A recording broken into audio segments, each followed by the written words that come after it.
There's been an influx in announcements for manhwa anime adaptations recently, or at least that's what it feels like to me, since a certain Solo Leveling, which is already one of the, if not the biggest manhwa, has also become one of the biggest anime of the year, if not the biggest anime of the year. So the major success from that would have definitely incentivized some studios to pick up other manhwas or webtoons to adapt, and one specific adaptation is only a few weeks away. It's scheduled for the beginning of April, and as for how that's looking so far, I'll save my thoughts till the end, because there is the web novel, which I haven't read, but then there's the manhwa that's comfortably in my top 5. I know this is a basic list, but what can I say? It's probably got a strong case for my personal top 3, the beginning after the end. So a quick introduction to the story. It starts with the death of our main character, who calls himself here Grey, who is the king of this world, but he dies alone. And this may be a shock to you, but his death does not mark the end of the story. I know, the first chapter, and it doesn't end. That's incredible. Anyway, his death is merely a new beginning. He wakes up as a newborn baby in a new world filled with magic, and that runs on an entirely different set of rules to two loving parents with the name Arthur Lewin. And what's important is that he retains his memories from his previous life, meaning that even though he is a helpless baby who can't even walk, he still has the mental capacity of a full-grown adult, or better yet, a full-grown adult who was also capable of becoming a king. Also, I have no idea how spoilerific this video is gonna be. I'm obviously not outright going to say what the major plot beats are, but I may reference different parts of the story to help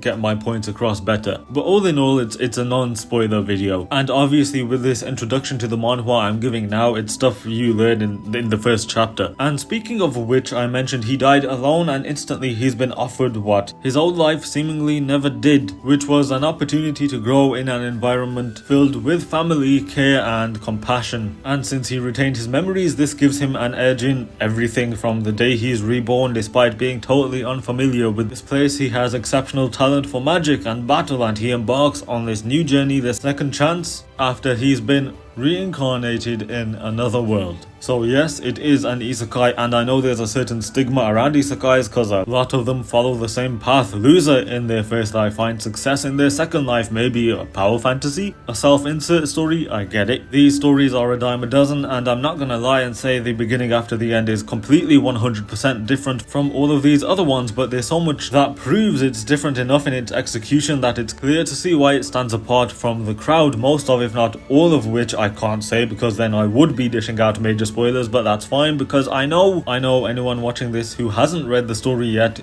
is gonna read it after this.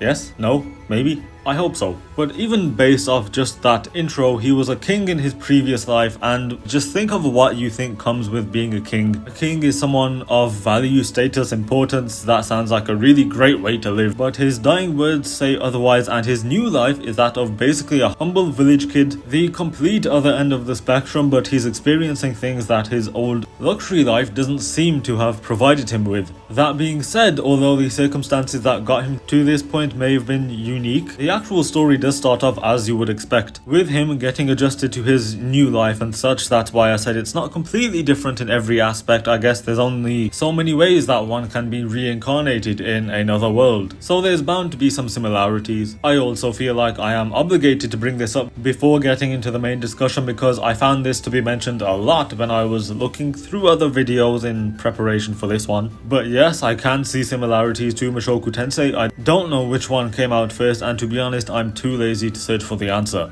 But yeah, I did really enjoy Mushoku Tensei when I watched it a lot, if that's worth anything, but I did read the beginning after the end first, years before I ever watched Mushoku Tensei. So back on track, one of the biggest manhwas for good reason. First thing I'll talk about is the themes, as you've already put together. At its core, it's about growth, second chances, what you're supposed to do with the time you are given. Arthur was a king, but what did that give him? He died the same way everyone else died, so how does he spend his time differently to shape his future after he's already supposedly reached the pinnacle of being? As a former king, a completely new and different life means a path completely different than the one before. What does he want to do against what does his destiny have in store for him? There's the idea of responsibility. Each thing he does isn't isolated to only affecting him. The more he grows, the greater he becomes in this life, the more that inevitably weighs on his shoulders, and the greater the meaning behind each of his steps forward become. So as a former king, how will he handle that responsibility now that would lead him to a better outcome that he achieved before. Strength is never the be-all end-all, but a lot can be achieved with pure strength. But should it be? He's not just been teleported into this new place like in many other series where he's just completely the same person as he was before. He also hasn't completely abandoned his old self like in many other series and is living as a completely new person. Everything about Arthur is informed by what he was, what he is, and what he wants to become. And I'm using the word what instead of the word who because it feels bigger than just him. He is more than just himself, if that makes sense.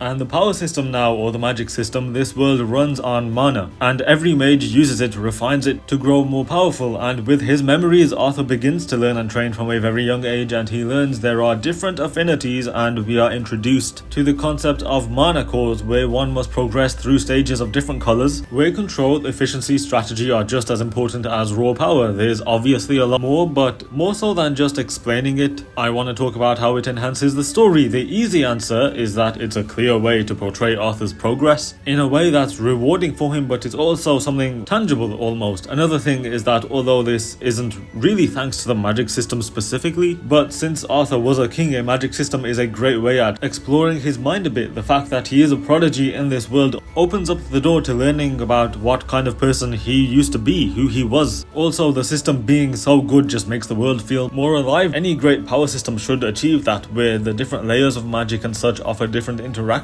and integrating all of the aspects of it so well, where they don't say contradict each other. It not only stays within the rules of this world but strengthens them at the same time, because the magic system is the rule set of this world, so if it didn't make sense then nothing about this world would make sense. It's active proof that this place is just as real as Arthur's last world, as different as it may be. And the characters, excluding Arthur because I've talked about him a lot, and as the main character you can read the story yourself and come to your own conclusions about him. Firstly, family dynamics in any story get me every time. I am a very family-oriented person. If you want me to like your story, write a family aspect into it and it's almost guaranteed that I'm gonna be emotionally invested into it. I've already spoke about how he was raised with love and care, so instantly his parents are in my good books for being good people. But beyond that, their own lives that they've lived also influence the story. They aren't just there simply for moral support, you know. Their own pasts have parts to play in Arthur's story. And beyond that, they are the focus of what's, in my opinion, the most important moment in the entire story. Which again, I don't want to spoil, but trust me, it is hard to get through. It is a heavy read, but it's something that makes complete sense given the situation. They are really great characters, and as for some others, by the way, I spoke about his parents separately because they're his parents who we meet within the first 5 pages of chapter 1, so I can't really spoil the fact that he has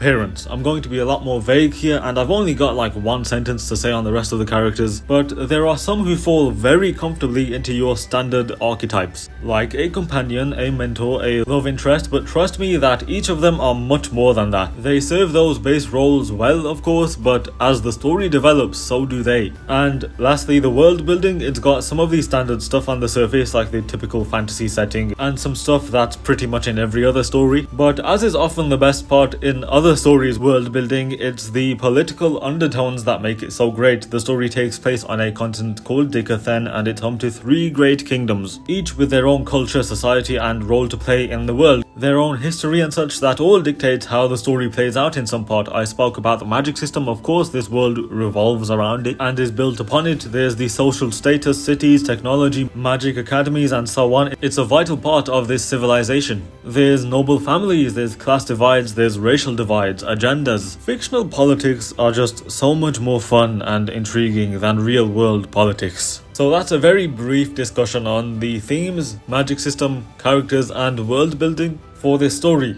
And so I said I was going to talk about this at the end, and here we are. The anime, there was a new trailer that recently dropped for it, and it doesn't fill me with confidence. Of course, I am fully aware that the detail of the manhwa art can't be replicated in anime format. That would just be way too much. Drawing each frame with that level of precision consistently, it can't happen, and that's just how it is. It's one of the advantages that manhwa and manga, I guess, have as mediums over animation. But at the same time, you see how the solo leveling anime has turned out amazing. If only this could have gotten that treatment. I know many people are going to write it off already. I won't until the whole season has aired. I'll watch every episode because the quality of the voice acting and soundtracks and so on also play a big role in how much I enjoy a show. So it's not completely dead in the water yet. I mean, I enjoy the record of Ragnarok anime for the voice acting and the soundtracks, and I don't like to talk about bad animation, and I don't want to keep talking about it here because in most, if not all cases, you just know that the staff has been worked to the bone on a horrendous schedule to get this done, so it's not their fault. But yeah, all in all, the beginning after the end is so